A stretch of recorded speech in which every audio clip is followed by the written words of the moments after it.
Oke, ya, kita mulai ya untuk pembahasan di chapter 4, itu kita akan membahas tentang materi completing the accounting cycle ya. Intinya, materi ini adalah kita akan belajar bagaimana cara menyusun ya sebuah siklus akuntansi yang lengkap gitu ya, mulai dari kita kan di awal kita mengenal transaksi ya. Transaksi itu berarti peristiwa ekonomi yang bisa dicatat ya dalam akuntansi.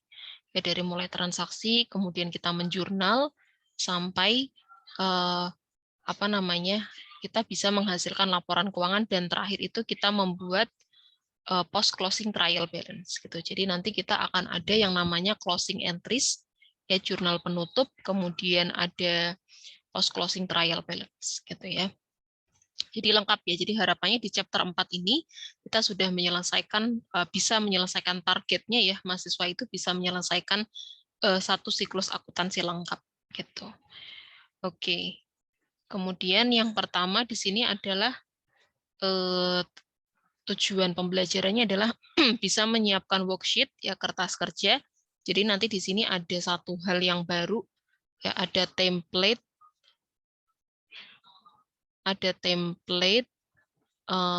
baru ya atau kertas kerja yang akan memudahkan kita untuk menyelesaikan siklus akuntansinya tadi, yaitu adalah kita punya worksheet ya.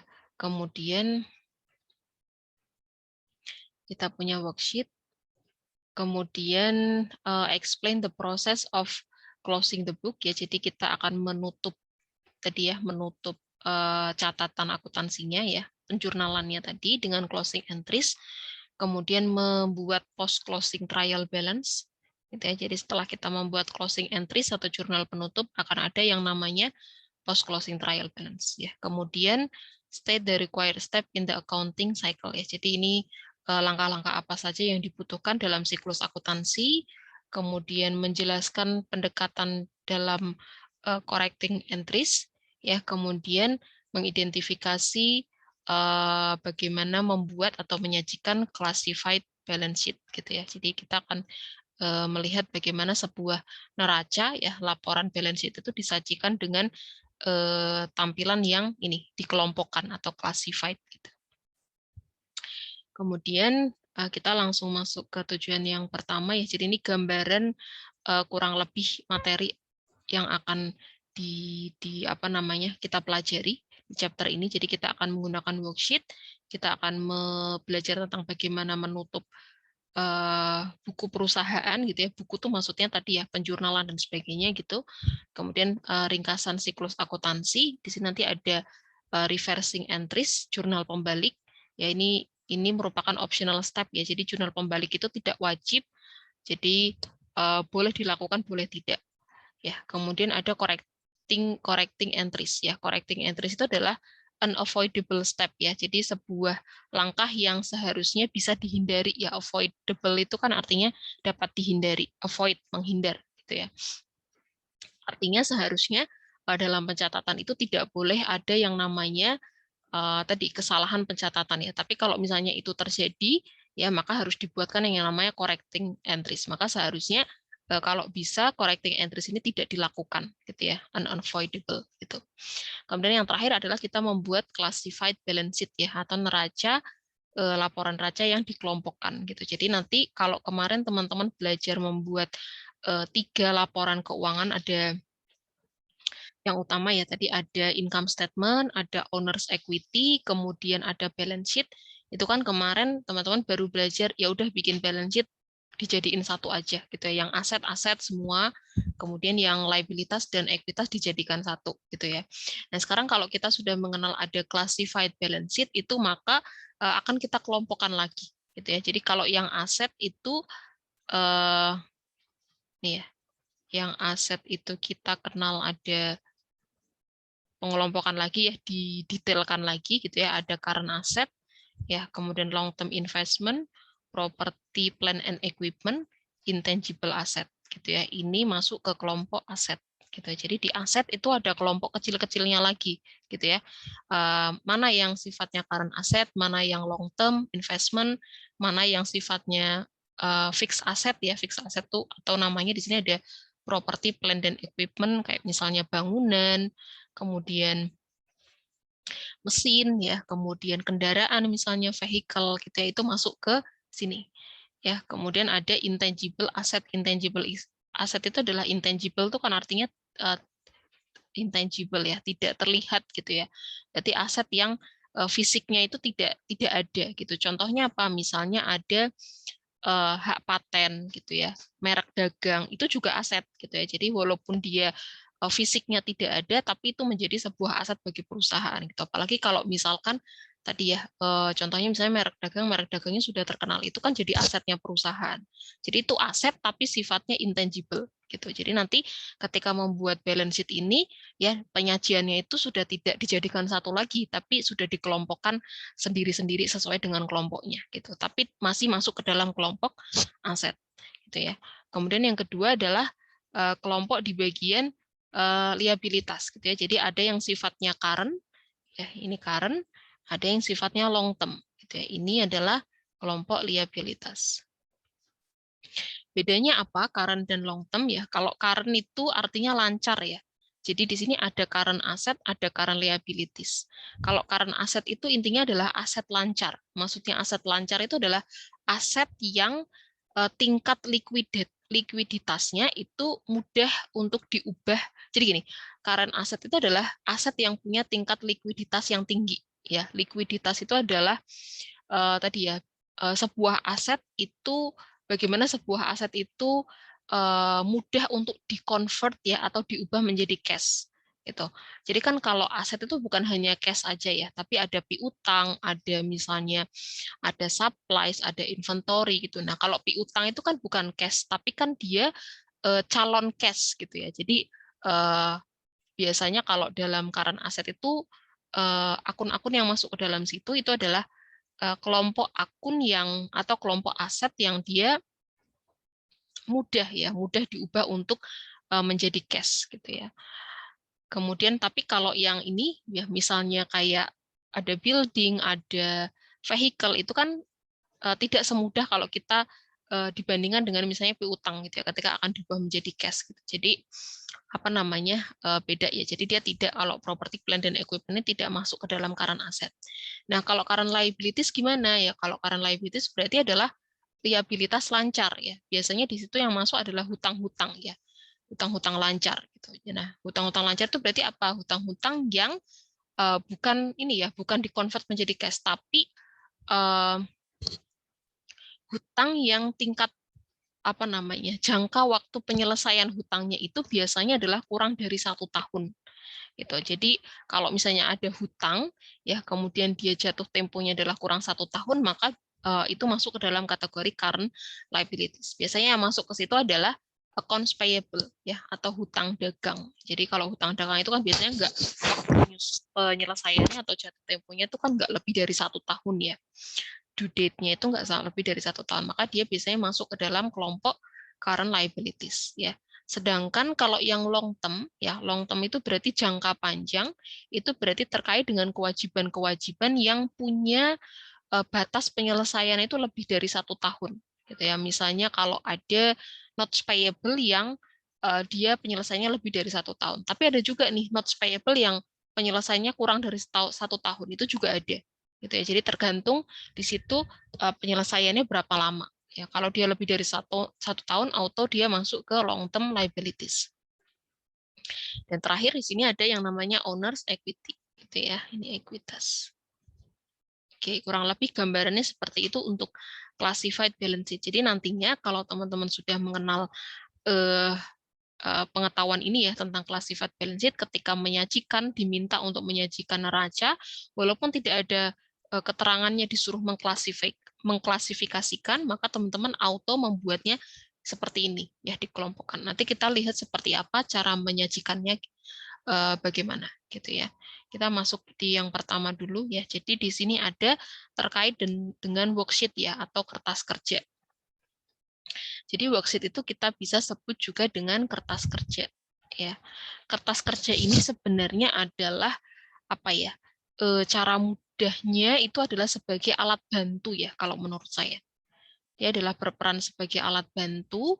Alat bantu apa ya? Alat bantu akuntan untuk menyusun laporan keuangan. gitu. Karena dalam kertas kerja ini kita akan menyajikan beberapa kolom gitu ya. Beberapa kolom di dalam satu tampilan kertas kerja itu akan ada beberapa kolom yang memuat ada trial balance-nya, ada adjustment entries-nya, ada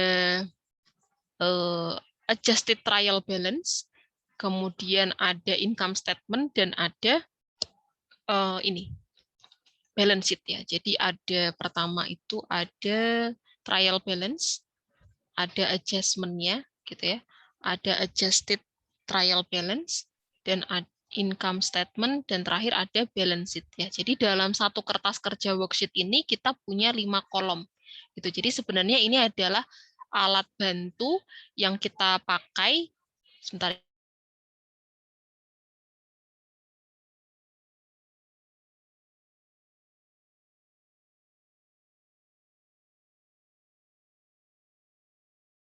Ya, jadi ada worksheet itu adalah sebagai alat bantu kita ya akuntan untuk menyusun, mempersiapkan penyusunan laporan keuangan. Karena dari sini nanti kita bisa melihat ya apakah sebelum kita memasukkan ya angka-angka itu ke dalam format yang sesungguhnya, ya tadi format laporan keuangan itu kan ada kopnya, kemudian ada urutannya gitu ya. Itu kita pastikan dulu ya apakah di worksheet-nya ini sudah benar gitu cara pengerjaannya. Bisa jadi mungkin ada akun-akun yang salah dimasukkan gitu ya. Harusnya dia masuk ke income statement tapi dimasukkan ke balance sheet gitu. Jadi di worksheet ini kita pastikan dulu. Jadi ini sebagai alat bantu kita gitu ya. Ini adalah multiple column form ya. Jadi yang digunakan untuk menyiapkan laporan keuangan ya. Jadi ada beberapa kolom.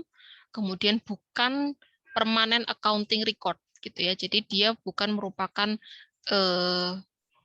langkah apa ya permanen ya, maksudnya dia bukan yang wajib harus dilakukan, tapi dia sangat membantu gitu ya. Jadi kalau menurut saya kalau di AP1 ini kalau memang di situ diminta untuk membuat, kalian harus membuat karena di sini kalian targetnya adalah atau maksudnya tahapannya adalah kalian sedang belajar gitu ya. Jadi memang supaya kalian tahu worksheet ini fungsinya untuk apa. Kemudian ada 5-step proses ya, 5-step proses ini ya tadi ya, ini step pertama, kedua, ketiga, 4 dan 5. Ya, kemudian use of worksheet ini adalah sebuah optional step ya. Jadi ini bisa dilakukan bisa tidak gitu. Tapi teman-teman bisa memastikan pekerjaan ini dari sini gitu ya. Kemudian selanjutnya adalah nih ya, ini tampilan dari worksheet ya.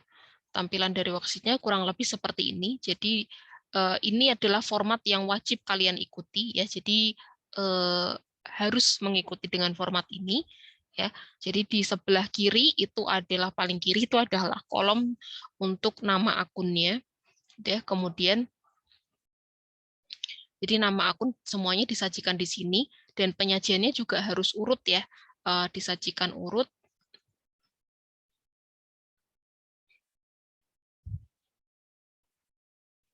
Ya, disajikan urut ya nama akunnya. Ya, mulai dari yang kelompok akun 1 sampai kelompok akun misalnya 6 dan 7 ya. Jadi dari aset sampai ke revenue dan expense gitu ya, diurutkan di sini. Kemarin kan teman-teman sudah belajar ya di kelompok akun itu, yang kelompok akun 1 tuh apa aja sampai ke kelompok akun revenue dan expense. Ya, kemudian di kolom berikutnya ada kolom trial balance ya. Jadi neraca itu kita sajikan di sini. Gitu ya. Jadi gini, di sini ada kolom neraca, ada kolom adjustment, ada kolom adjusted, ada kolom income statement dan balance sheet. Walaupun kalian sudah membuat ini di dalam worksheet ya, tapi nanti ketika menyajikan siklus akuntansinya itu kalian harus membuat trial balance dengan format yang lengkap gitu. Jadi kalian akan membuat trial balance lagi tapi dengan format yang lengkap gitu, yang ada judulnya, yang ada kopnya gitu ya. Kemudian yang ada notasi mata uangnya gitu ya.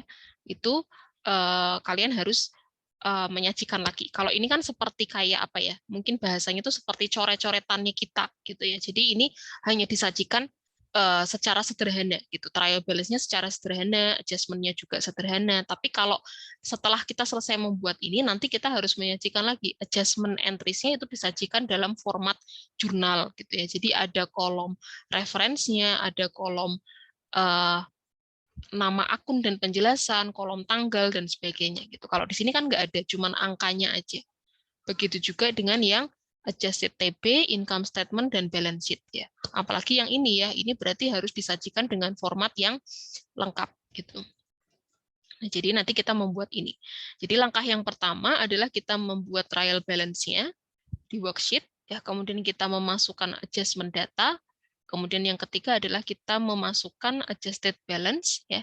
Jadi adjusted balance itu kan kita buat setelah kita membuat jurnal penyesuaian gitu ya. Kita bisa membuat trial balance penyesuaian gitu ya.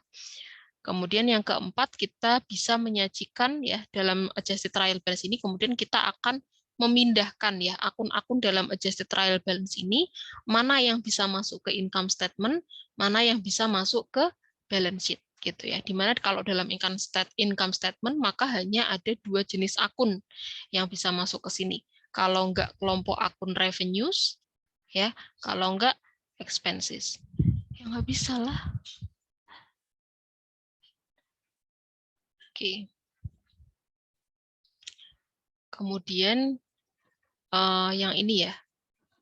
Untuk yang balance sheet ya. Jadi kalau balance sheet berarti akunnya ya, kalau enggak aset, liabilitas ya, ekuitas.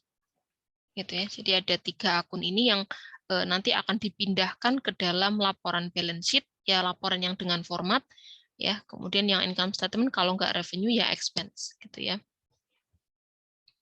Untuk adjusted trial balance-nya. Oke. Kemudian selanjutnya adalah ini ya, kurang lebih tampilannya seperti ini ilustrasinya. Jadi kita buat nama-nama akunnya di sini ya, mulai dari kelompok akun 1 ya sampai ke expense gitu ya. Nah, jadi ini misalnya trial balance-nya di sini kita masukkan aja angkanya tanpa ada notasi mata uang gitu ya. Kemudian selanjutnya, nah nanti ya ini kalau ini berarti asumsinya ini baru sampai trial balance ya. Ini trial balance kita hitung dulu, kemudian di bawahnya juga harus ada total ya, penotalan penjumlahannya gitu. Kemudian untuk memastikan apakah trial balance-nya itu di kolom debit dan kreditnya sudah balance gitu ya, dan wajib balance kalau trial balance itu. Ya, kemudian yang selanjutnya adalah nih ya. Jadi include all accounts with balance, trial balance amount come directly from ledger accounts. Oke, jadi teman-teman jangan melupakan ya. Jadi kita membuat worksheet ini itu tahapannya adalah setelah kita melakukan posting. Ya, jadi kan yang pertama itu kita membuat ya, kita membuat jurnal dulu ya, general journal. Kemudian kita melakukan posting ya. Setelah melakukan posting kan biasanya kita membuat trial balance gitu kan. Nah, berarti setelah tahapan trial balance ini kita bisa melakukan optional step di sini, itu kita bisa melakukan yang namanya worksheet ya. Worksheet yang tadi gitu. Jadi nilai trial balance yang di sini yang kita masukkan di worksheet itu kita bisa membuatnya setelah kita melakukan posting ya. Karena kemarin teman-teman ingat yang namanya trial balance itu kan adalah isinya saldo ya, saldo akhir ya, saldo akhir dari ledger ya, ledger untuk akun-akun gitu ya. Jadi ini angka ini kita ambil dari proses sebelumnya, yaitu proses posting gitu ya. Jadi jangan dilupakan ada proses posting di sini ya. Kemudian selanjutnya adalah nah kita membuat jurnal penyesuaian gitu ya. Jadi kita buat dulu jurnal penyesuaiannya ya dalam format yang memang diminta gitu ya. Jadi ini kan format seperti yang general journal, tapi di sini khusus untuk yang adjusting entries-nya. Gitu ya. Ada tanggalnya ya, tanggal bulan, kemudian ada nama akun, ada explanation-nya. Jadi ini wajib dilakukan ya. Nama akun dan explanation ya sampai ke tanggal 31 ya. Kemudian ada kolom debit, ada kolom kredit, ada halaman jurnalnya di sini. Jadi ini adalah poin-poin yang saya checklist ini wajib ada gitu ya. Kemudian di sini juga ada kolom reference gitu ya. Nah, kolom reference ini nanti digunakan untuk mengupdate ya ketika kita sudah melakukan posting setelah penyesuaian gitu ya. Jadi kita setelah melakukan adjusting entries, kita juga akan melakukan posting kembali. Fungsinya adalah kita akan mengupdate ya saldo-saldo akun-akun yang terkait di jurnal penyesuaian ini gitu. Nah, setelah kita membuat adjusting entries di format ini ya, kemudian kita akan memindahkannya ke dalam kolom worksheet. Itu yang tadi gitu ya. Jadi misalkan contohnya ini ya. Yang A itu ada advertising supplies expense pada advertising supplies. Nah, kita lihat di sini sebesar berapa nilainya 1.500 ya. Kita cek ya, ini advertising supplies 1.500. Ini ya, kemudian ada advertising supplies expense di sini. Ya, kreditnya advertising supplies, kemudian debitnya adalah advertising supplies expense 1.500 gitu. Jadi keterangan ABC ini adalah untuk menunjukkan dia jurnalnya itu jurnal penyesuaian yang mana gitu ya. Nanti kalau misalkan teman-teman membuat seperti ini keterangan yang ini boleh di ABC-nya ini boleh dimasukkan, boleh enggak. Tapi tetap sebelum memasukkan ke worksheet adjustment-nya ini, ya teman-teman harus membuat yang ini dulu. Ya, jadi jurnal penyesuaian dengan format yang lengkap. Gitu. Oke, kemudian kita buat ya jurnal penyesuaiannya sampai selesai untuk semua transaksi penyesuaiannya. Kemudian di sini, nah, kalau tadi kan teman-teman ketika membuat di bagian trial balance ya, anggap yang di kolom adjustment ini belum ada isinya ya.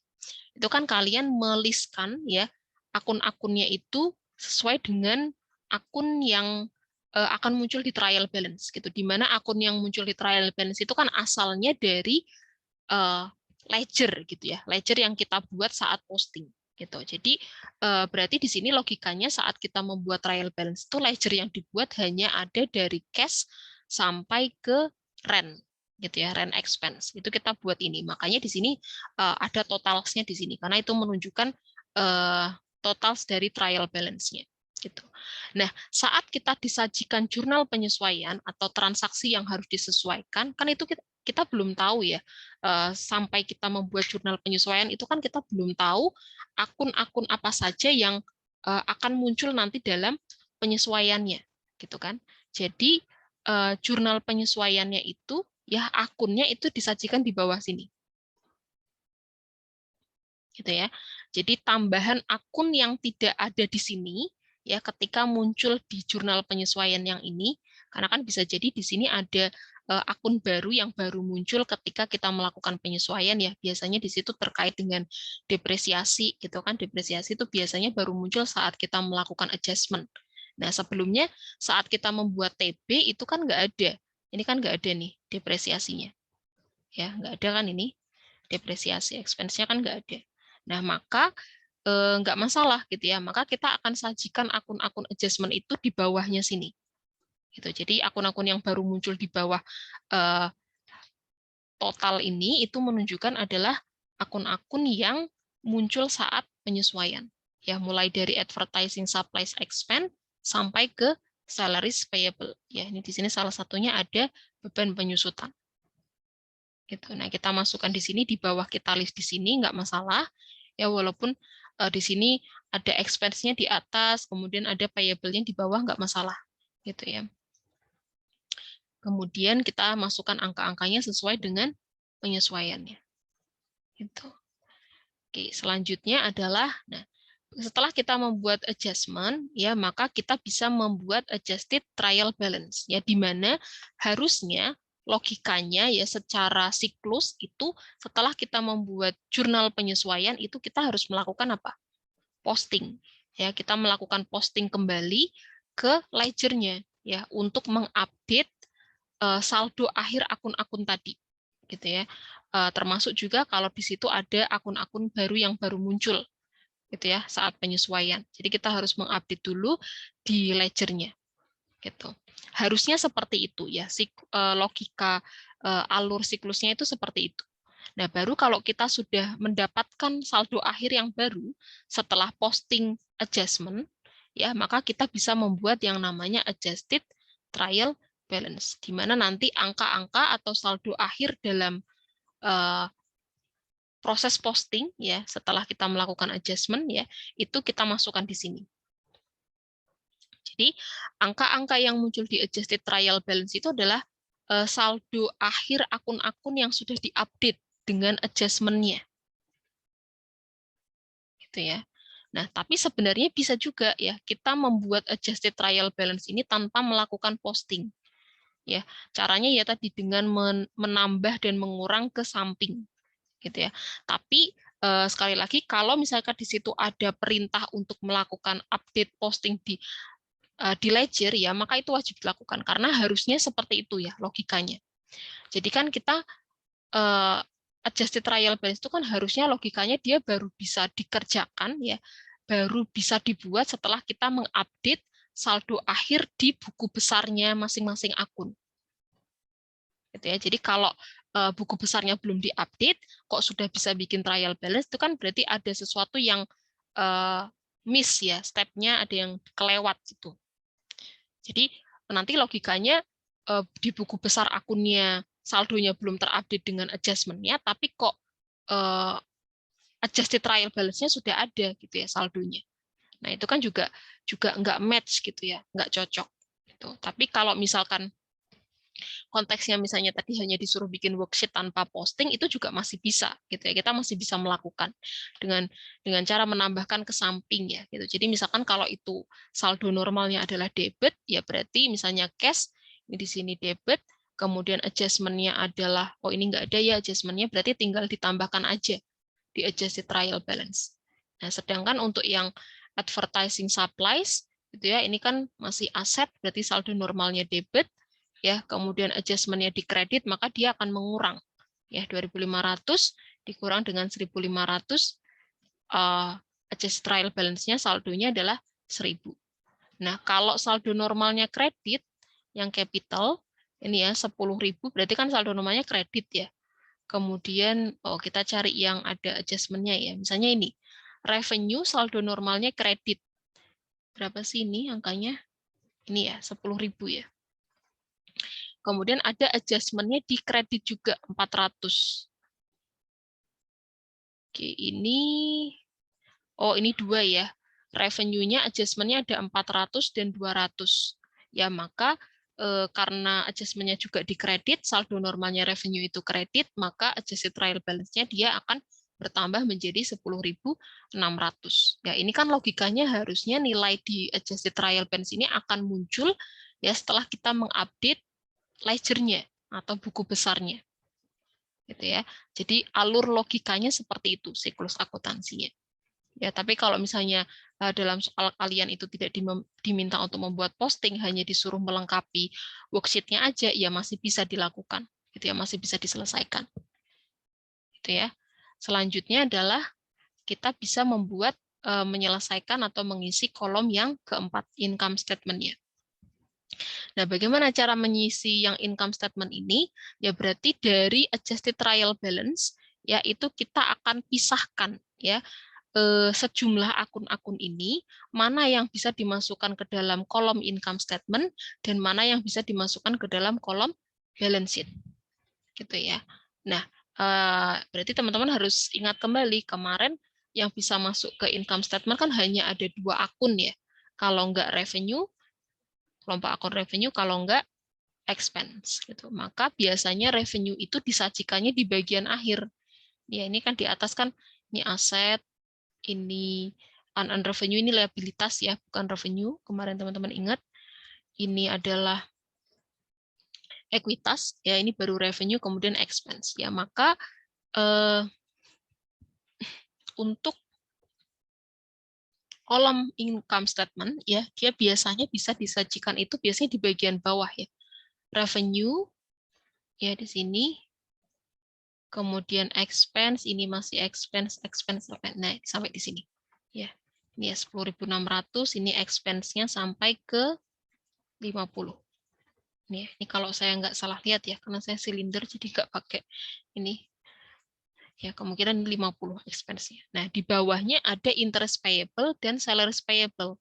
Ingat ya, tadi kita membuatnya tidak urut karena di sini adalah akun yang barusan muncul di adjustment. Ya, maka jangan sampai kalian kelewatan ya. Pokoknya yang sisa akun dari revenue ke bawah semuanya masuk ke income statement. Ya, padahal enggak. Di bawah di sini ada akun payable, liabilitas. Jadi ini nanti akan dimasukkan ke dalam kelompok balance sheet, ya, kolom balance sheet, ya, selain liabilitas dan ekuitas yang di sini dan asetnya. Ya, jadi di sini hanya kelompok akun revenue dan expense yang bisa dipindahkan ke kolom income statement. Nah, selanjutnya kita totalkan nih, ya. Kreditnya ini kan berarti revenue-nya, ya, revenue-nya kita totalkan ke bawah 10.600, kemudian ini expense-nya kita totalkan ke bawah, total expense-nya adalah 7.740, ya. Revenue-nya lebih besar daripada expense-nya. Ya, berarti di situ kondisi perusahaannya rugi atau laba? Laba ya, karena revenue-nya lebih besar daripada expense. Nah, maka nanti kita harus memasukkan ya selisih dari 10.600 dengan 7.740 ini sebagai laba. Kalau ya revenue-nya lebih besar daripada expense-nya. Ya, kalau kebalikannya gimana ya? Berarti hasil selisihnya itu dicatat sebagai loss, gitu ya, net loss. Nah, nanti kita lihat di sini nanti ada keterangannya ya. Nah, ini kita masih totalkan dulu sejajar seperti ini. Selanjutnya tadi kalau sudah memasukkan yang revenue dan expense, kita pindahkan ya. Berarti akun-akun yang belum dipindahkan ke income statement atau akun-akun yang tidak bisa masuk ke dalam kolom income statement itu harus dimasukkan ke dalam kelompok kolom akun balance sheet gitu ya, di mana di situ memuat aset, liabilitas dan ekuitas, termasuk yang dua ini ya, yang interest payable dan salaries payable yang di bawah. Ini 50.200 berarti masuknya ke kolom sini. Ya, ke dalam kolom balance sheet. Sama, di sini juga harus ditotal ya untuk yang sisi debit dan kreditnya berapa. Gitu ya.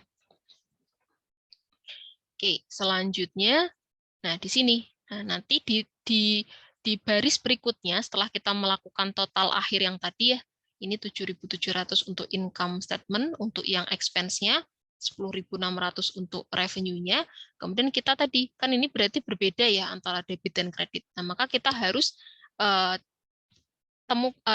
hitung selisihnya ya. Pokoknya intinya semuanya harus balance antara debit dan kredit kalau di worksheet itu.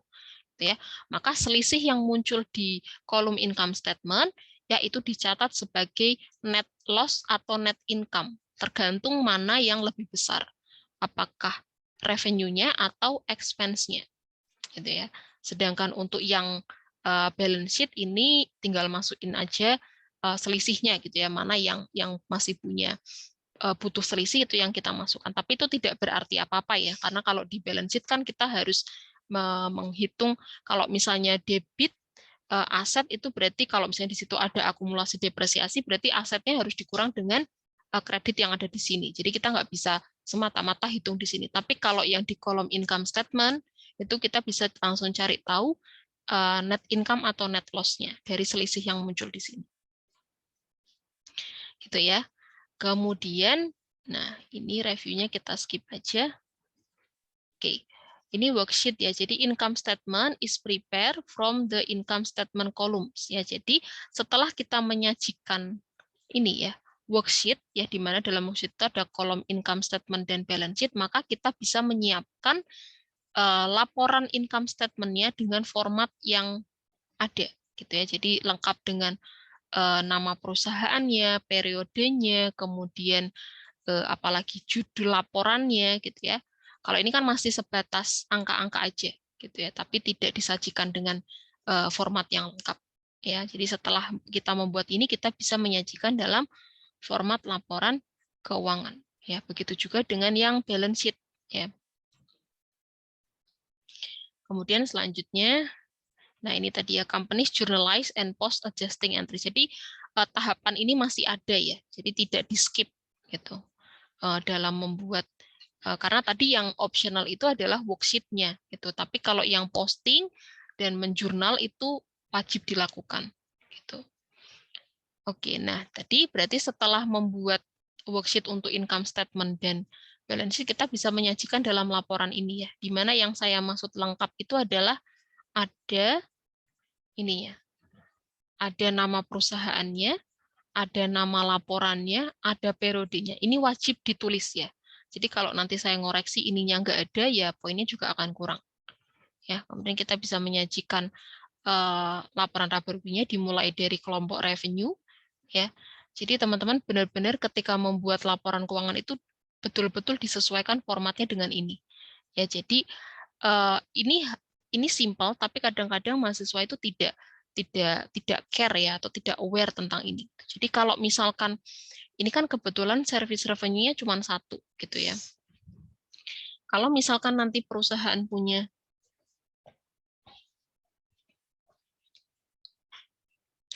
lebih dari satu jenis revenue, ya maka harus di-list-kan di sini ya. Misalnya ada jenis revenue yang lain gitu ya. Maka kita akan membuat penjumlahannya itu di sebelah sini gitu ya. Jadi kita jumlahkan dulu, kemudian hasil total revenue-nya kita bawa ke paling pojok gitu ya. Tapi karena di sini revenue-nya hanya ada satu jenis, maka ya sudah kita taruh di pojok sini. Nah, sedangkan untuk yang expense ini kan jenisnya banyak ya, beban-bebannya banyak. Maka kita harus list dulu, kita hitung total expense-nya, ya kita buat total expense-nya di sini, kemudian kita hitung ya berapa net income atau net loss-nya. Dan ini harus urut ya kolomnya, karena logikanya kan berarti gitu ya. Yang mau kita kurangkan kan 10.600 dengan 7.740 total dari expense-nya. Maka hasil dari net income-nya juga harus ada di sini. Ya, satu kolom dengan ini. Karena banyak ya dari tugas-tugas mahasiswa yang sudah saya cek itu mereka bikinnya di sini ya, total revenue-nya, total expense-nya ada di sini. Nah, tiba-tiba net income-nya ada di sini. Dia bikinnya di sini. 2.860 gini. Dia di sini. Lah, itu logikanya gimana, Wong? Dia kolomnya ada di sini, kok tiba-tiba hasilnya ada di sini, kan nggak nyambung. Ya, selain nggak urut, nggak nyambung juga gitu. Maka teman-teman harus menyajikannya secara rapi, sesuai dengan kolomnya. Kemudian yang perlu diperhatikan lagi adalah dalam membuat laporan ya, financial statement, laporan keuangan itu kita sudah bisa menggunakan notasi mata uang. Ya, di mana notasi mata uang ini hanya cukup kita berikan di awal angka saja ya. Ini notasi mata uang di sini. Jadi kalau ada expense-nya lebih dari satu, yang lain nggak perlu lagi dikasih karena sudah diwakili dengan yang ini. Jadi dia biasanya notasi mata uang itu diberikan di awal ya, di awal sebuah kelompok akun dan juga di akhir untuk perhitungan akhirnya ini ya, total akhirnya. Itu wajib ada notasi mata uang dan juga ada double line-nya ini. Double line. Ya, jadi itu wajib diberikan di perhitungan akhir ya untuk menunjukkan bahwa sudah tidak ada lagi perhitungan di bawah 2.860 ini. Jadi ini adalah hasil akhirnya. Gitu. Oke, ini format lengkap income statement yang harus teman-teman ikuti. Wajib membuatnya seperti ini ya, nggak boleh ngarang sendiri. Gitu. Oke, selanjutnya setelah kita membuat income statement yang tadi, ya kita mendapatkan net income-nya sebesar 2.860 ini, maka kita selanjutnya bisa membuat laporan owner's equity, ya laporan perubahan ekuitas pemilik. Gitu, di mana disajikan yang pertama adalah modal awalnya, ya ini adalah nama ownernya. Misalnya ownernya adalah saya Vina, ya maka Vina, capital. Gitu ya. Jadi wajib ada nama ownernya, karena bisa jadi dalam suatu bisnis itu pemiliknya itu atau investornya lebih dari satu orang. Ya, kalau misalnya dia bentuknya adalah perusahaannya partnership, ya itu biasanya 2 orang ya, minimal 2 orang. Jadi misalnya ada saya, Vina, dan misalnya satu lagi Sinarti. Gitu gitu ya, Bu Sinar misalkan. Jadi Vina, capital modalnya berapa, Sinarti, capital modalnya berapa. Gitu. Ya, jadi wajib ada nama ownernya di sini. Ya, kemudian di sini berarti adalah modal awalnya, di sini tidak ada. Ya, kemudian ditambah dengan investment. Kemudian investment ini berarti 10.000 ngambilnya dari mana? Dari worksheet ya, yang tadi. Ini ya. Capital. Nih. 10.000. Ini ya, 10.000.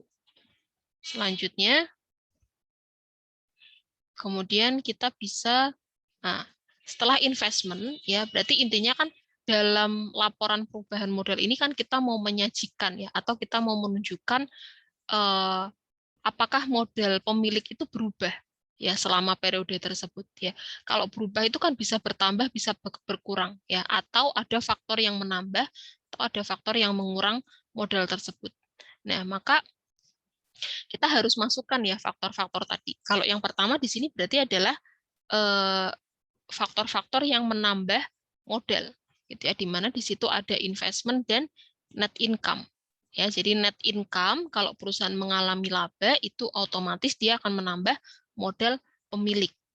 Ya, nah net income ini kita dapatkan dari mana? Dari sini, ya, dari laporan laba rugi, ya 2.860.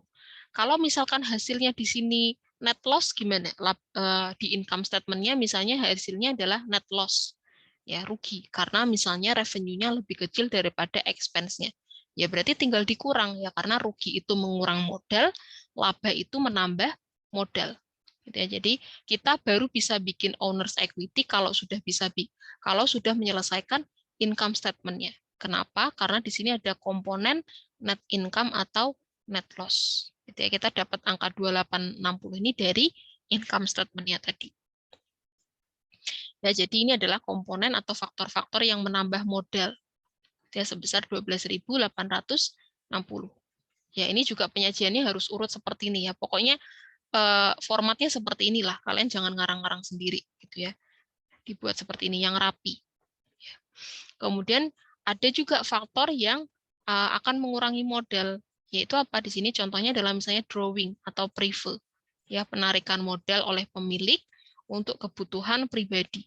Ya, jadi kalau ada drawing maka dia akan mengurangi modal. Kalau misalnya dalam transaksinya nggak ada drawing, Bu, ya udah nggak usah dimasukkan. Gitu. Berarti nggak ada penarikan gitu ya oleh pemiliknya. Itu ya. Kemudian maka di sini setelah kita hitung ya ditambah dan dikurang maka kita dapatkan modal akhirnya. Ya, jadi ini adalah modal akhir 12.360.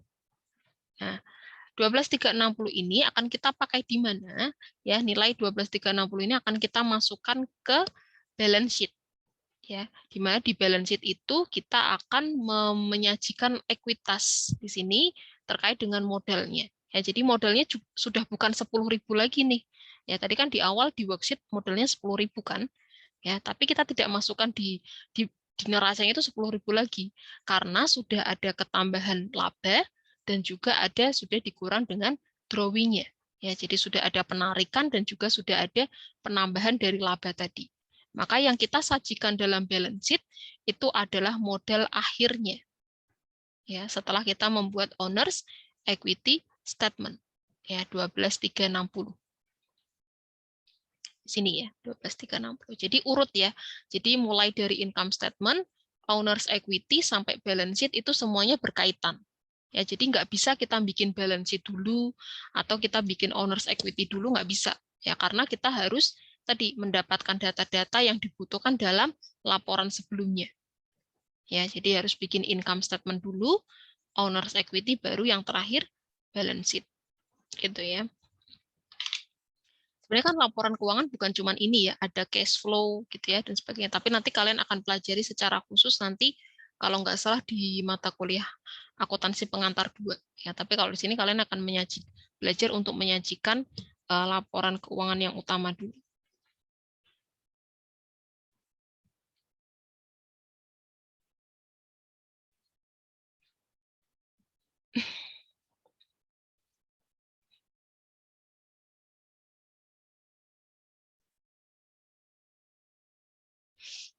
Oke.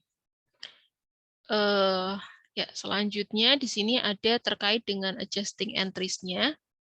Ya, adjusting entries itu prepared from the adjustment columns of the worksheet gitu ya. Jadi kita bisa menyajikan adjusting entries ya dari worksheet-nya tadi ya. Kemudian melakukan jurnal dan melakukan posting adjusting entries-nya. Jadi setelah kita melakukan penjurnalan untuk adjustment-nya atau penyesuaian, kita bisa melakukan posting. Yang tadi saya bilang mengupdate saldo akun di ledger-nya. Gitu ya. Sehingga kita nanti bisa bikin adjusted trial balance-nya. Itu ya. Ini adalah adjusting entries-nya. Ya, kita update, ini sudah di kolom reference-nya sudah ada nomor akun, ini artinya berarti sudah diupdate di ledger-nya ya. Jadi ini juga penting ya, ada halaman jurnal, ada tanggal dan sebagainya, ini pokoknya harus diikuti sama persis dengan ini. Ya, kemudian selanjutnya, nah kita masuk ke closing the books ya. Closing the books itu adalah berarti menutup pencatatan akuntansi. Jadi gini, ketika kita sudah membuat laporan keuangan ya, selesai membuat laporan keuangan itu kan berarti sebenarnya kita sudah menyajikan nih ya, kita memberikan informasi ke pengguna laporan keuangan terkait dengan performa perusahaan gitu ya. Performa perusahaan itu bisa dilihat dari mana? Salah satunya bisa dilihat dari income statement-nya. Walaupun sebenarnya ketika pengguna laporan keuangan itu akan melihat performa sebuah perusahaan itu bukan hanya dilihat dari income statement ya, dia bisa juga lihat dari balance sheet-nya misalnya, dari asetnya dia punya aset apa aja, dari hutangnya ya apakah hutang jangka panjangnya lebih banyak misalkan atau modalnya gitu ya. Jadi modalnya itu juga bisa menggambarkan apa ya prospek perusahaan itu seperti apa nantinya. Gitu. Jadi nanti itu bisa juga dijadikan dasar investor itu untuk memutuskan apakah mereka mau invest di perusahaan itu atau enggak. Tapi yang paling sederhana atau simpel itu mereka akan melihat dari laporan keuangannya dulu, gitu ya, di income statement-nya. Apakah dia laba atau rugi, itu kan yang paling jelas gitu ya.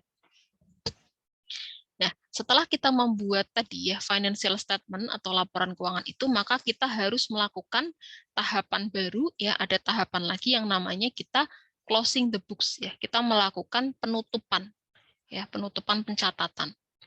Ya, apa yang ditutup? Yang ditutup adalah ini, temporary account. Ya, jadi kita di sini akan kenal ada istilah baru temporary dan permanen. Ya, apa itu temporary account? Temporary account itu ya berarti adalah akun-akun yang sifatnya temporer atau sementara. Gitu ya, di mana akun-akun ini kenapa disebut sementara? Karena dia hanya bisa diakui pada periode tersebut. Jadi misalnya akun revenue ya, pendapatan. Ya, akun revenue itu termasuk temporary account. Ya, jadi saldo pada akun revenue itu hanya bisa diakui pada periode pencatatannya tersebut. Nanti kalau sudah pindah periode yang lain itu asumsinya dia punya saldo yang baru gitu ya, karena pendapatan itu kan ya tadi ya sesuai dengan operasi bisnis perusahaan ya. Jadi nggak bisa kita pendapatan di bulan ini kita akui di pendapatan periode berikutnya. Itu nggak bisa. Gitu. Jadi kalau pendapatan ya pendapatan periode ini ya sudah itu berarti hanya untuk periode sekarang aja gitu. Nanti kalau kita mau masuk ke periode yang berikutnya atau periode yang baru itu kita mencatat pendapatan yang lain gitu ya. Kita punya catatan atau saldo pendapatan yang lain dari aktivitas bisnis perusahaan juga. Gitu. Misalnya kalau sekarang pendapatannya 1.500 ya atau 10.000 lah katakanlah. Nah, itu ya sudah itu hanya buat untuk periode ini aja. Nanti periode berikutnya perusahaan akan melakukan bisnisnya lagi, kemudian kita lihat nanti pendapatannya berapa. Gitu. Makanya kenapa disebut dengan temporary account karena hanya bisa diakui pada periode tersebut ya atau pada periode berjalan. Ya. Selain revenue, ya ada juga expense. Expense itu juga masuk ke dalam temporary account yang sifatnya sementara. Ya, jadi kalau ada beban-beban yang muncul terkait dengan kemarin kan kalau kita belajar istilah revenue, expense itu adalah cost ya, cost untuk mendapatkan revenue. Gitu. Jadi kalau ada expense yang muncul di periode tersebut, yaitu hanya bisa diakui untuk mendapatkan revenue di periode tersebut. Ya, jadi kita nggak bisa catat expense ini nanti di periode berikutnya, nggak bisa. Dia pasti akan muncul expense yang baru, gitu ya. Nah, maka akun-akun ini nantinya akan kita closing ya, atau akan kita tutup gitu. Nah, selain revenue, expense ada juga yang namanya drawing ya, penarikan tadi. Itu. Nah, maksudnya ditutup ini apa? Ya berarti tadi hanya digunakan ditutup ya pada periode tersebut, kemudian nanti di periode berikutnya itu kita punya saldo yang baru untuk akun-akun temporernya. Gitu ya. Jadi kalau ditutup itu artinya saldo akunnya itu akan kita nolkan. Gitu. Jadi kalau misalnya dia saldo terakhirnya revenue itu adalah misalnya 15.000, ketika kita closing, maka 15.000 itu harus kita nolkan. Caranya gimana? Caranya ya berarti tinggal dibalik ya jurnalnya. Ya, sorry.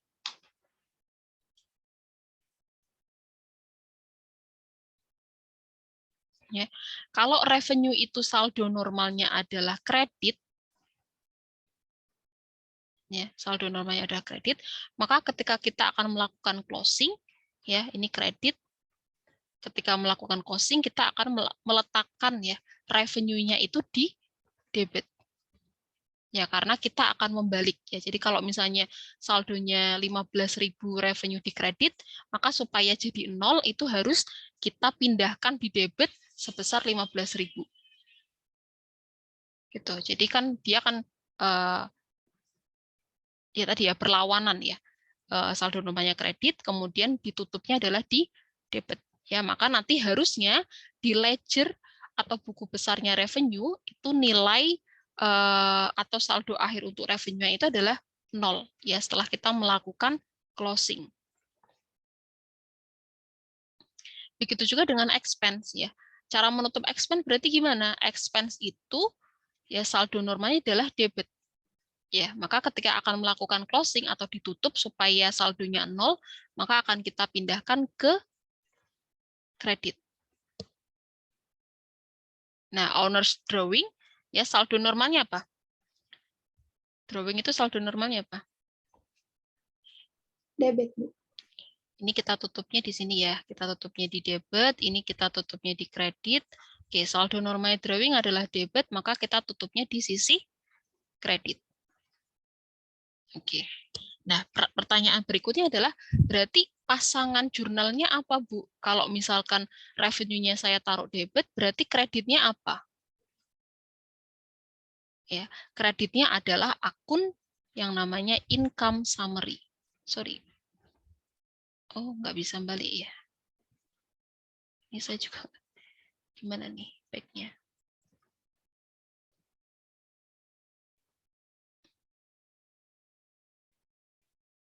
Oke, nggak apa-apa deh, kita coba tuliskan lagi ya, tadi saya sempat kepencet.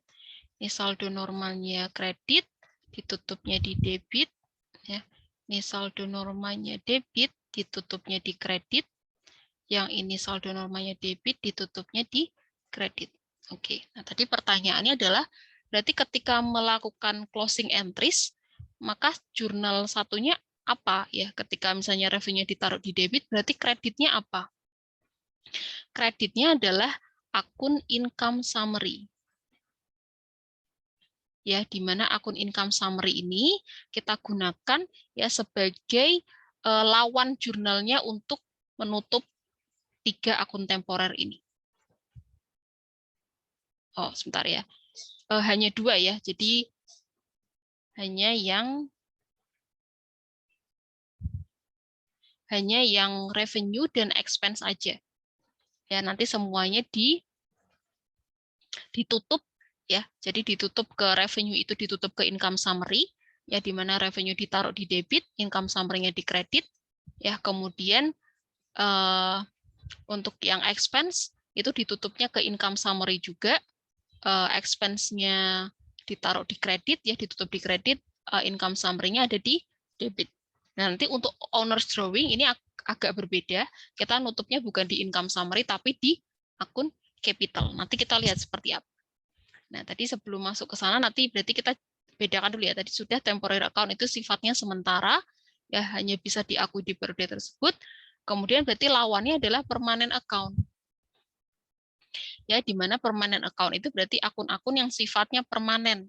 Ya, maka these accounts are not closed, ya tidak ditutup. Ya, jadi dia akan masih ada, ya, dan akan muncul di post closing trial balance. Itu. Jadi setelah kita melakukan ini ya, setelah kita melakukan closing entries, ya kita kan nanti update lagi nih posting ya ke ledger gitu kan. Kemudian kita bisa membuat post closing trial balance. Jadi dalam satu siklus akuntansi itu kita punya 3 jenis entries, ya 3 jenis jurnal, ya general journal, adjustment journal, ya atau adjustment entries, dan closing entries.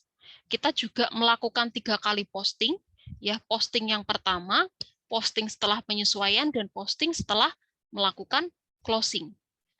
Dan kita juga punya 3 trial balance, ya trial balance yang awal, trial balance setelah penyesuaian, adjusted trial balance, dan post closing trial balance. Itu ya. Jadi intinya kita harus mengupdate terus ya. Setiap kali di situ ada jurnal yang baru, ya kita buat jurnal baru, kita harus mengupdate. Utamanya terlebih lagi kalau kita melakukan closing ya. Kalau closing kan tadi niatnya adalah kita akan menutup akun tersebut supaya saldonya 0. Gitu kan. Kalau tidak diupdate dalam ledgernya, ya maka nanti di sini nggak nyambung ya. Jadi kita misalnya kita bisa bikin post closing TB, tapi ledgernya tidak diupdate, itu kan nggak match gitu ya. Jadi di buku besarnya revenue-nya itu saldonya masih ada, tapi di post closing-nya itu akun revenue sudah nggak ada. Karena logikanya kalau kita menutup akun temporer ini, ya nanti di post closing TB itu akun-akun ini nggak ada lagi. Ya, ini sudah tidak muncul. Ya, maka yang muncul di post closing TB itu hanya 3 akun ini, 3 kelompok akun ini. Kelompok aset, kelompok liabilitas, dan capital. Ya, karena dia termasuk sebagai permanent account. Gitu ya. Jadi harusnya kalau saldonya itu sudah ditutup di ledgernya, ya maka di sini tidak akan muncul lagi ya untuk akun-akun temporer ini. Tapi kalau misalkan di sini tidak ada untuk akun temporer, tapi kok ledgernya tidak diupdate, itu kan nggak nyambung. Ya, jadi saldonya masih ada, tapi di sininya sudah nggak muncul. Gitu. Ada logikanya, kita bisa bikin post closing trial balance itu angkanya adalah mengambil dari saldo akhir di buku besar. Gitu ya. Nanti kita lihat seperti apa cara menjurnalnya. Nah, ini penjelasan yang tadi. Closing entries itu are only at the end of the annual accounting period. Ya, jadi dia hanya dilakukan pada akhir periode akuntansi. Ini ya. Jadi gambaran jurnal penutupnya seperti ini ya. Menutup revenue ke akun income summary gitu ya. Jadi akun-akun pendapatan di income summary, revenue-nya jadi di debit, income summary-nya di kredit. Ya. Terus yang kedua adalah menutup akun-akun expense ya. Akun temporer yang kedua itu pada income summary juga ya, expense-nya jadi di kredit ya, ditutup di kredit, income summary-nya berarti di debit. Gitu ya. Pokoknya kebalikannya kalau ditutup itu.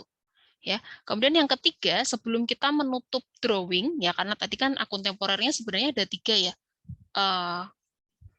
Revenue, expense, dan drawing. Ya, tapi sebelum kita menutup drawing, maka kita harus menutup income summary-nya dulu.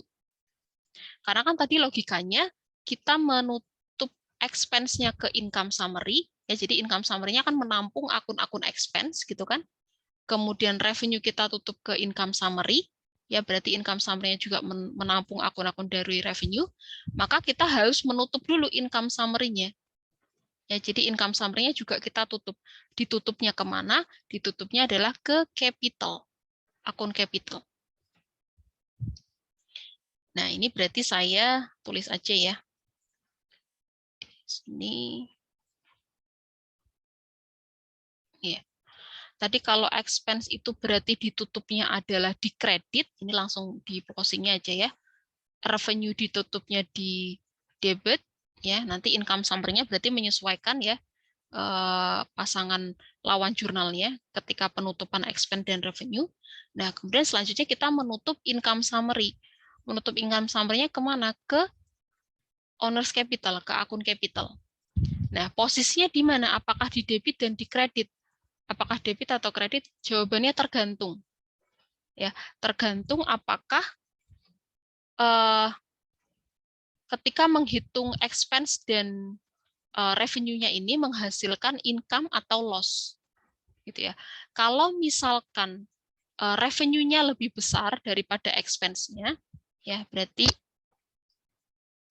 revenue lebih besar daripada expense kan berarti jadi net income. Ya, maka nanti income summary-nya itu ada di sisi debit. Kemudian capitalnya ada di sisi kredit. Ya. Tapi kalau bukan net income ya, ini berarti income summary ya maksudnya yang di debit. Ini income summary-nya ada di debit. Ya, tapi kalau revenue-nya lebih kecil daripada expense itu kan jadinya net loss, rugi. Ya, maka income summary-nya ada di kredit, ya, capital-nya ada di sisi debit. Balikannya. Jadi kalau posisinya adalah laba, income summary-nya ada di debit, maka capital-nya berarti ada di kredit. Ya. Kalau posisinya rugi berarti kebalikannya. Karena kalau rugi kan berarti logikanya mengurang modal ya. Berarti modalnya kita taruh di debit. Modal di debit itu kan berkurang. Ya, kalau laba menambah modal ya, kalau menambah modal berarti modalnya harus ada di posisi kredit. Gitu. Nah, baru selanjutnya adalah kita menutup akun drawing ya. Drawing itu saldo normalnya adalah debit, berarti kita kita nutupnya di sisi kredit. Ditutupnya kemana? Ke capital. Ya, berarti kalau drawingnya di kredit, berarti capitalnya ada di posisi debit. Gitu ya, kebalikannya. Oke, jadi yang harus dicek itu yang di nomor 3 ya. Jadi tergantung apakah itu posisinya income atau loss. Nanti menentukan posisi income summary-nya apakah di debit atau di kredit. Bu, izin bertanya, Bu. Oke, silahkan. Angka dari penutupan income summary itu dari mana, Bu? Angka dari income summary-nya. Ah, angka Dari hasil terakhir, perhitungan terakhir kita sebelum closing itu kita melakukan apa? Kita membuat laporan keuangan kan? ya, Bu. Berarti diambil dari laporannya, Bu. Iya, dari laporan keuangan atau kalian juga bisa ngambil dari worksheet-nya. Worksheet-nya itu kan ada kolom income statement-nya kan? Income statement dan apa namanya? Balance sheet itu kalian ngambilnya dari situ. Atau bisa juga sebenarnya gini, saya coba back aja ya.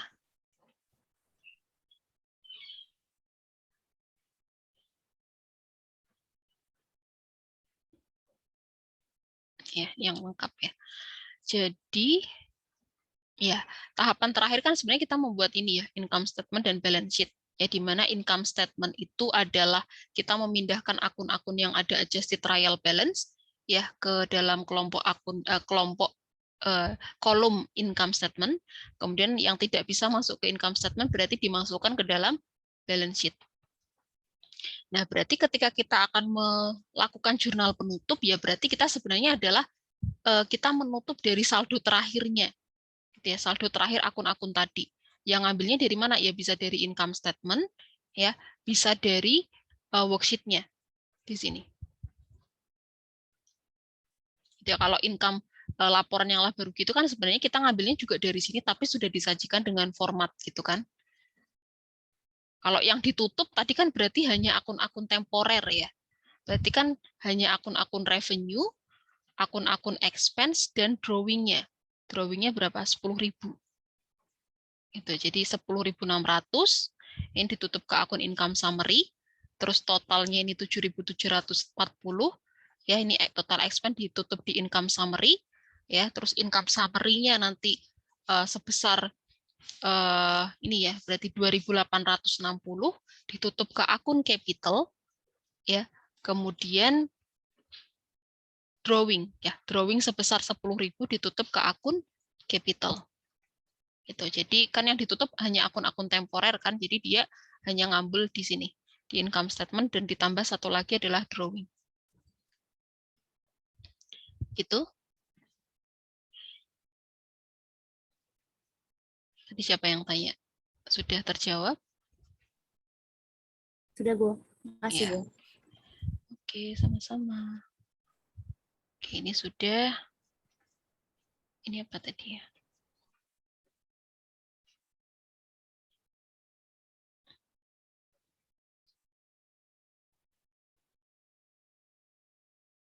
Ya, owner's drawing itu ditutup langsung ke capital, bukan ke income summary ya, karena owner's drawing itu bukan expense, gitu ya. Jadi yang expense ya expense, drawing itu bukan expense gitu ya. Jadi dia nutupnya ke capital. Nah, ini kan berarti logikanya kalau kita sudah melakukan jurnal penutup kan berarti harus kita update ya di buku besarnya.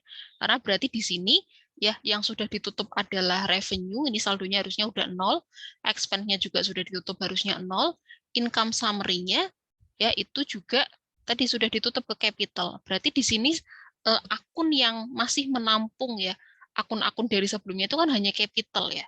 Capital nampung akun dari income summary, capital nampung akun dari drawing. Tapi di sini kalau yang misalnya logikanya di sini adalah asumsinya di sini misalnya income ya. Berarti di sini yang satu capitalnya adalah bertambah ya karena capitalnya dikredit, yang satunya capitalnya saldonya akan berkurang ya karena capitalnya di debit. Maka kan kita harus update di buku besarnya gitu ya supaya saldonya juga berubah ya, saldonya terupdate. Jadi kalau kita setelah melakukan closing entry ini kita tidak memposting di buku besarnya, ya maka harusnya nanti di post closing trial balance-nya angkanya juga tidak berubah. Ya, tapi yang lucu adalah kadang mahasiswa itu post closing trial balance-nya benar, tapi di ledger-nya nggak diupdate. Nah itu gimana cara bikinnya? Gitu ya. Harusnya logikanya nggak seperti itu ya. Harusnya urut gitu ya, siklusnya sama. Itu karena kita bikin trial balance itu kita angkanya ngambilnya dari buku besar ya. Baik itu trial balance yang adjustment, baik yang trial balance awal maupun yang post closing trial balance. Itu harusnya kita mengupdate buku besarnya dulu. Ya. Oke, nah ini closing entries-nya disajikan seperti ini. Ya, jadi revenue itu saldo normalnya adalah kredit ya. Ketika ditutup dia akan ada di posisi debit, ditutupnya ke akun income summary, nih ya, sorry ke sini maksud saya,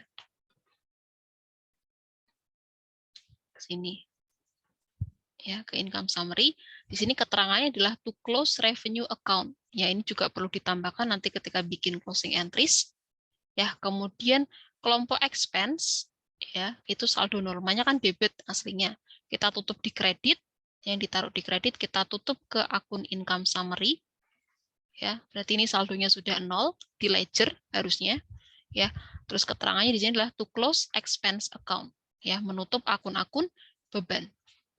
Ya kemudian yang ketiga, karena tadi income summary itu menampung ya saldo akun dari expense dan revenue, ya expense dan revenue, maka kita akan menutup income summary-nya dulu ya ke akun capital.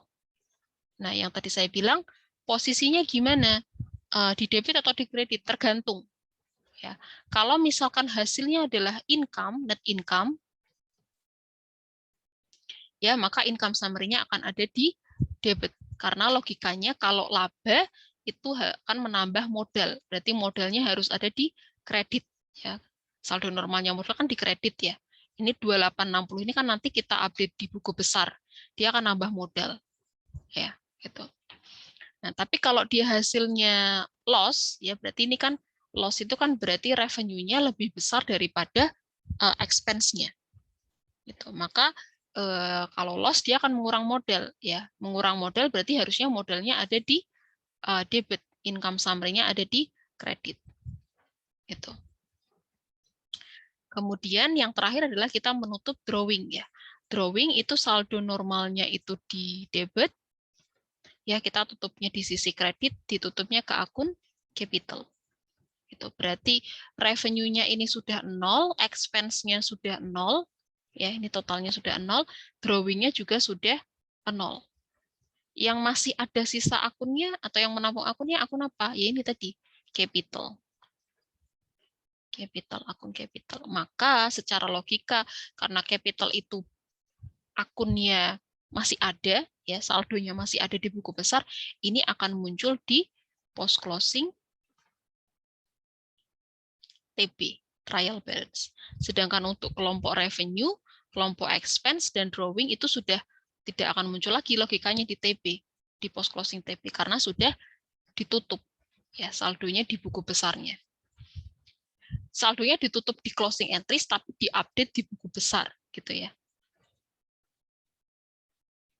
Oke. Selanjutnya, nah ini post closing TB-nya ya. Post closing TB-nya ini kita bisa lihat di sini ya, yang muncul di sini tidak ada sama sekali akun-akun yang sifatnya temporer. Ya. Tidak ada akun-akun yang sifatnya temporer. Jadi dia semuanya permanent account ya, dari aset, ini hutang, kemudian ini revenue juga masih utang, dan ini modal ya. Ini modal, ini sudah berubah ya. Tadi setelah ketambahan income summary dan drawing-nya. Jadi sudah tidak ada kelompok akun revenue, tidak ada kelompok akun expense dan drawing. Ini bukan revenue ya, ini liabilitas. Revenue itu kan liabilitas. Kemarin kita sudah belajar di adjustment. Kita total ya, ini harus lengkap juga ya.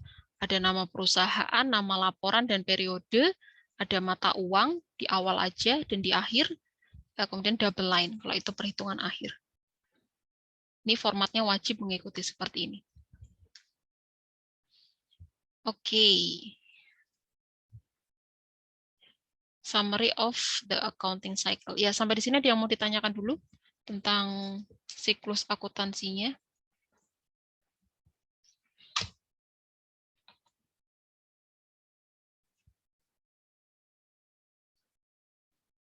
Ada?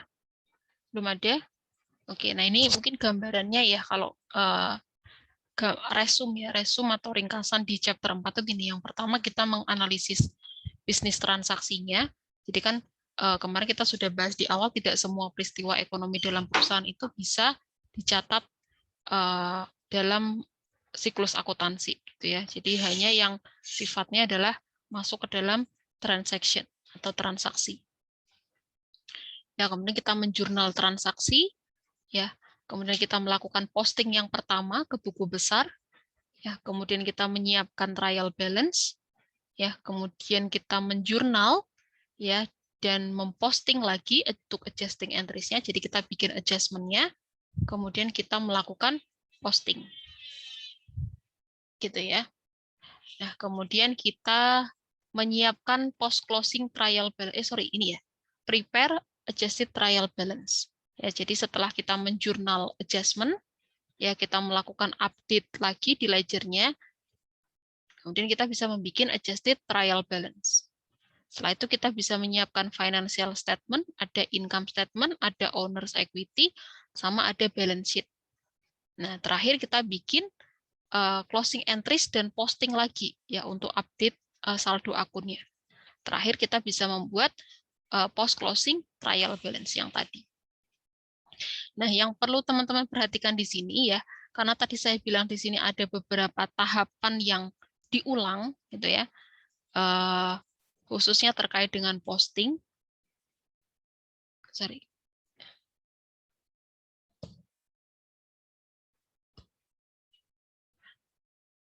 Terus ini ya, ini ada posting pertama, ini posting kedua, ini posting ketiga. Nah, ini sama-sama posting, update, tapi yang perlu teman-teman ingat ini adalah teman-teman tidak membuat buku besar yang baru ya. Jadi ketika di sini teman-teman melakukan posting awal, ya, itu kan teman-teman membuat ledger ya. Di sini ledger, buku besar. Ya, ada buku besar cash dan sebagainya sesuai dengan jurnal yang di sini. Ya, sejumlah dengan jurnalnya itu adalah ledger yang kita buatkan. Nah, nanti ketika teman-teman melakukan posting yang di sini, yang di adjustment ya setelah melakukan penyesuaian, itu maka kita postingnya itu adalah mengupdate ledger yang di sini. Jadi postingnya di sini itu kita mengupdate ledger yang di sini. Jadi tidak membuat buku besar baru. Jadi kita tinggal masukkan aja adjusting entries-nya di ledger yang di sini. Begitu juga dengan yang closing entries. Ya, kita ngupdate dari ledger yang pertama yang kita buatkan. Sehingga logikanya ketika kita membuat ledger yang di awal di sini, kita harus memberikan space yang agak banyak. Ya, karena untuk mengantisipasi ketika misalnya akun tersebut dia ada penyesuaiannya atau ada penutupnya. Sebenarnya kalau untuk yang closing entries itu kita bisa kira-kira ya, sudah bisa kita tebak lah akun yang kita siapkan apa namanya barisnya agak banyak. Itu kan berarti ada akun revenue, akun expense, sama ada drawing, sama income summary ya.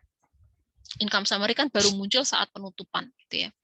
Tapi kalau yang di penyesuaian kan kita nggak bisa tahu ya akun-akun apa aja nanti yang terupdate ya saldonya. Ya tergantung dengan transaksi penyesuaiannya gitu. Maka ketika kita membuat buku besar yang di sini itu kalian disiapkan dari awal itu barisnya agak banyak. Jadi jangan dipaskan sesuai dengan transaksi jurnal yang di sini.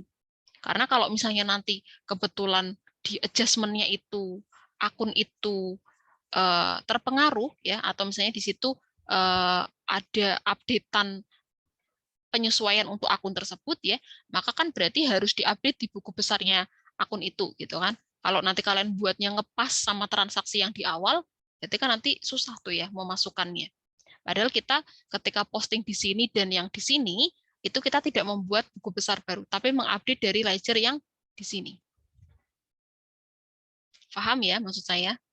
Jadi kita tidak membuat setiap, ini ada 3 kali posting, tapi tidak membuat ledger yang baru. Kita mengupdate dari ledger yang pertama. Jadi nanti kayak kita bikin adjustment, kita kembali lagi ke ledger yang awal. Kita bikin posting, kita kembali lagi ke ledger yang awal untuk mengupdate saldonya. Gitu ya. Kemudian ini yang tadi saya bilang correcting entries itu adalah avoidable step. Jadi sebenarnya ini langkah yang seharusnya dihindari ya. Langkah yang avoidable itu kan dapat dihindari. Ya, avoid, menghindar. Gitu. Jadi kalau bisa yang namanya correcting entries ini nggak perlu dilakukan gitu karena tadi sifatnya adalah unnecessary ya. Nggak penting untuk dilakukan, nggak penting. Nggak seharusnya dilakukan, nggak butuh ya, kita nggak butuh ini sebenarnya. Gitu. Ini hanya dibutuhkan kalau tadi kita melakukan pencatatannya error misalkan, ada kita melakukan salah catat dan sebagainya.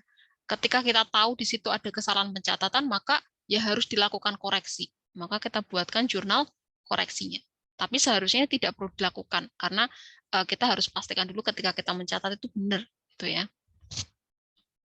Kemudian are made whenever an error is discovered. Gitu. Jadi dibuat ya correcting entries-nya itu dibuat saat kita sudah mengetahui bahwa di situ ada kesalahan pencatatan. Gitu ya. Dan must be post before closing entries gitu ya. Jadi harus diposting sebelum melakukan jurnal penutup. Ya, karena kalau yang namanya sudah jurnal penutup itu berarti kan saldonya sudah ditutup ya akunnya. Berarti sudah nol kan, sudah nggak ada lagi untuk akun-akun temporarnya. Jadi sudah nggak bisa ditambah atau dikurang gitu. Jadi makanya harus di-update-nya sebelum melakukan jurnal penutup. Oke, selanjutnya di sini contoh correcting entries-nya nanti teman-teman bisa baca sendiri. Saya coba sampaikan yang utama-utama dulu ya.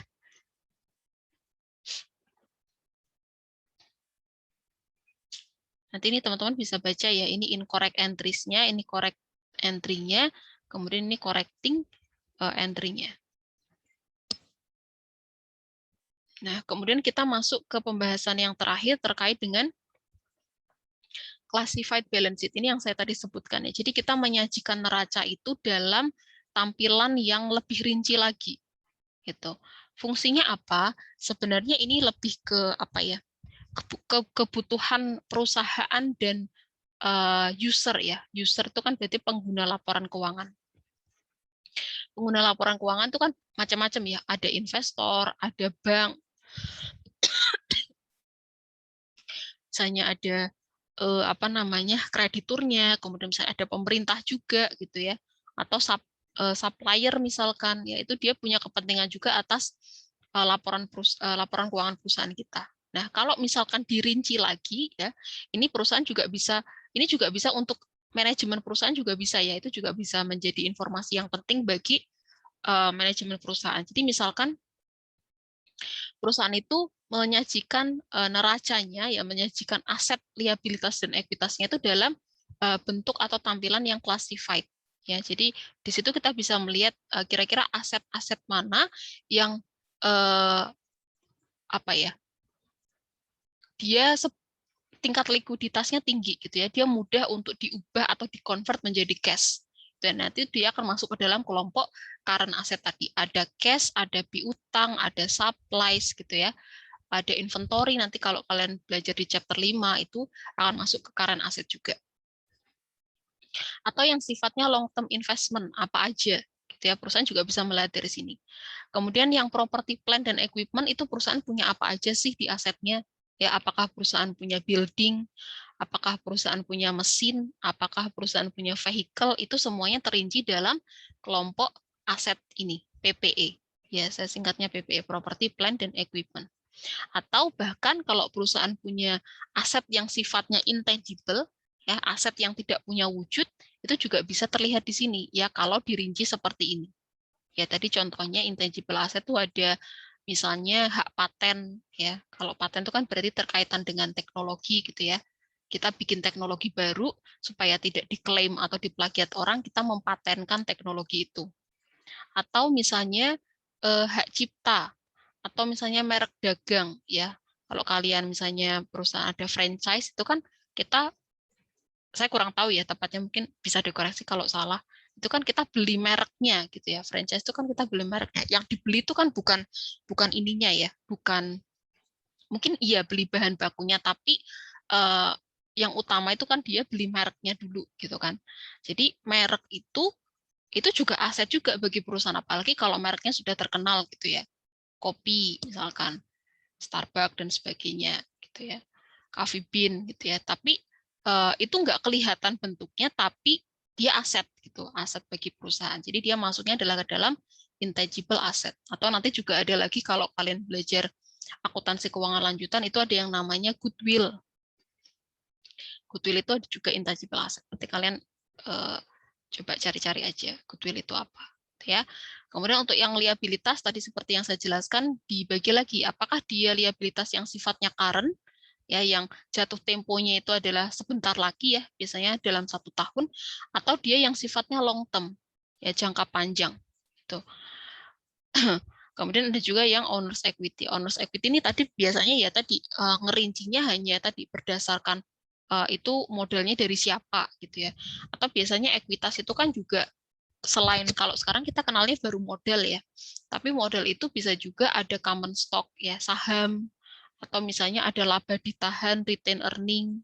Ya, nanti kalian akan belajar lagi. Tapi sekarang yang kalian kenal di awal itu ekuitas itu ya modal tadi gitu yang paling utama.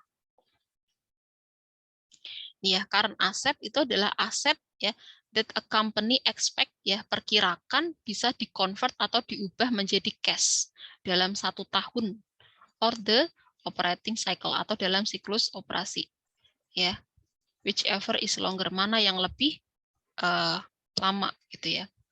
Kemudian nah ini contoh-contoh dari current asset ya, ada cash ya dan setara kas ya, kas dan setara kas ya, misalnya ada cash, ada petty cash ya, kas-kas kecil gitu ya. Kemudian ada short term investment ya, ada piutang, ada inventory dan prepaid expense dan sebagainya. Ini contoh-contoh dari current asset. Ya, jadi nanti kalau mau menyajikan classified balance sheet, kalau sudah ada kelompok current assetnya, di total dulu ya, current assetnya berapa. Kalau itu ada lebih dari 1 current asset, ya kita total dulu current assetnya berapa, nanti baru kita bisa menghitung total asetnya. Nih ya, companies usually list current asset accounts in the order they expect to convert them into cash. Ya, jadi perusahaan itu biasanya melistkan ya atau menyusun aset-aset akun-akun aset ini sesuai dengan urutan di mana perusahaan itu memperkirakan bahwa aset itu akan mudah diubah menjadi cash. Ya, jadi ini urutannya adalah semakin ke bawah itu semakin likuiditasnya rendah untuk diubah menjadi cash. Jadi yang paling mudah diubah menjadi cash itu yang paling atas. Ya, disusul berikutnya ada short term, kemudian ada piutang, dan terakhir ada prepaid expense. Jadi kita menyusun seperti ini tidak semata-mata ya udah susun aja yang penting aset gitu ya. Enggak, tapi ada dasarnya. Gitu ya. Jadi kenapa biasanya cash itu selalu ada di urutan pertama? Karena ya tadi gitu ya, cash itu ya tadi dia udah cash gitu ya, baru nanti disusul berikutnya adalah aset-aset lain yang dia lebih cepat diubah menjadi cash. Gitu. Kemudian ini long term investment ya, ini misalnya ada investment di saham atau obligasi gitu ya. Kemudian property, plant, dan equipment, apa yang masuk ke sini itu adalah aset-aset yang punya umur ekonomis yang panjang. Ya biasanya dia penggunaannya lebih dari 1 tahun ya. Kemudian di situ biasanya kalau property, plant, dan equipment itu pasti ada penyusutannya karena kan dia masa ekonomisnya kan lebih dari 1 tahun ya. Dia sifatnya tidak seperti supplies yang hanya habis pakai gitu ya, sekali pakai terus nanti habis kita bisa stok lagi, kita bisa beli lagi dan sebagainya, enggak. Tapi kalau property, plant, dan equipment itu dia masa gunanya lebih dari 1 tahun, sehingga di situ akan ada yang namanya penyusutan ya, depresiasi. Kalau ada depresiasi berarti ada akumulasi depresiasi. Ya, temannya depresiasi itu adalah akumulasi depresiasi. Kemudian selanjutnya, nah ini contoh-contoh dari property, plant, dan equipment ada tanah, ya tanah itu juga aset, ya building, mesin, ya equipment yang lain, kemudian dan aset-aset tetap yang lain, gitu ya. Nah nanti biasanya karena apa namanya aset tetap ini ya, property, plant, dan equipment ini dia ada penyusutannya, berarti kan akumulasi depresiasinya itu kan dia akan secara langsung otomatis dia akan mengurangi asetnya gitu ya. Misalnya akumulasi depresiasinya tanah gitu ya, dia akan mengurangi kalau tanah itu sebenarnya bukan depresiasi ya. Ini beda sendiri karena ini bukan aset tetap ya, tapi dia masuk ke dalam property, plant, dan equipment. Nanti kalian belajar tentang ini. Misalnya building ya. Misalnya akumulasi depresiasi building itu dia akan mengurangi buildingnya. Akumulasi depresiasi mesin dia akan mengurangi mesinnya. Itu. Nah itu jadi biasanya kita akan hitung dulu asetnya di sini, ya kemudian kita kurangkan dengan akumulasi depresiasi. Jadi nanti yang akan kita masukkan di nilai property, plant, dan equipment itu adalah nilai bersihnya setelah dikurangi akumulasi depresiasinya. Gitu ya. Kemudian selanjutnya adalah intangible asset. Ini tadi yang saya sebutkan ada goodwill, ada film library. Ini apa ya? Saya kurang tahu, mungkin ada artinya sendiri. Kemudian customer list, ya ini daftar customer juga bisa ternyata jadi intangible asset ya, karena customer itu kan ini ya, pelanggan itu kan asetnya perusahaan gitu ya. Jadi ternyata customer list itu bisa juga jadi intangible asset. Ya, kemudian franchise ya. Ini franchise juga, brand, merek ya, trademarks ya, merek dagang, dan intangible asset yang lain. Kemudian current liabilities ya, kewajiban ya, obligation the company is to pay within the coming year gitu. Jadi kewajiban-kewajiban, obligation itu artinya kewajiban ya. Jadi yang masuk ke dalam current liabilities adalah kewajiban di mana perusahaan itu harus membayarnya dalam waktu dekat gitu ya, coming year, tahun depan ya, atau dalam waktu 1 tahun gitu. Intinya rentangnya itulah ya, antara 1 tahun atau tahun depan. Kemudian usually list notes payable first. Jadi yang pertama adalah notes payable, kemudian diikuti dengan accounts payable dan apa namanya payable yang lain. Gitu ya. Kemudian di sini ada istilah liquidity, itu adalah kemampuan untuk membayar obligasi yang diperkirakan akan jatuh tempo dalam waktu tahun depan ya atau dalam waktu dekat. Gitu. Jadi current liabilities itu adalah yang kira-kira harus dibayar dalam waktu dekat gitulah ya. Waktu dekatnya itu jangkanya 1 tahunan. Gitu. Waktu penyelesaian ini contohnya ada notes payable, ada hutang dagang. Kalau notes payable itu hutang vessel, accounts payable itu hutang dagang dan sebagainya. Ada hutang pajak dan sebagainya. Ini contoh-contoh dari current liabilities. Terus ada juga yang sifatnya long term ya. Long term itu berarti kewajiban perusahaan yang diperkirakan harus dibayar setelah 1 tahun gitu ya. Jadi jangka waktunya lebih dari 1 tahun jatuh temponya gitu ya. Ini juga ada jenisnya macam-macam ya, tergantung jenis hutangnya. Long term debt itu berarti hutang jangka panjang. Deferred income tax itu adalah pajak penghasilan yang ditangguhkan dan sebagainya. Kemudian owner's equity ya, owner's equity ini yang paling umum itu tadi ya, kalau nggak capital ada common stock, ini saham yang tadi saya sebutkan, ada juga retain earning ya, laba ditahan. Oke. Ini contoh-contoh atau kelompok bagian dari stockholders equity. Kemudian untuk yang discussion question-nya, ya ini untuk jurnal pembaliknya ya, reversing entries, ini sebenarnya adalah optional, ini tidak wajib dilakukan ya. Jadi kalau perusahaan itu belum melakukan adjusting entry, dia melakukannya reversing entries. Gitu. Tapi ini tidak terlalu disarankan ya, jadi kita harus melakukan penyesuaian dulu sebaiknya. Ini contoh tampilan di reversing, nanti teman-teman bisa cek langsung di bukunya.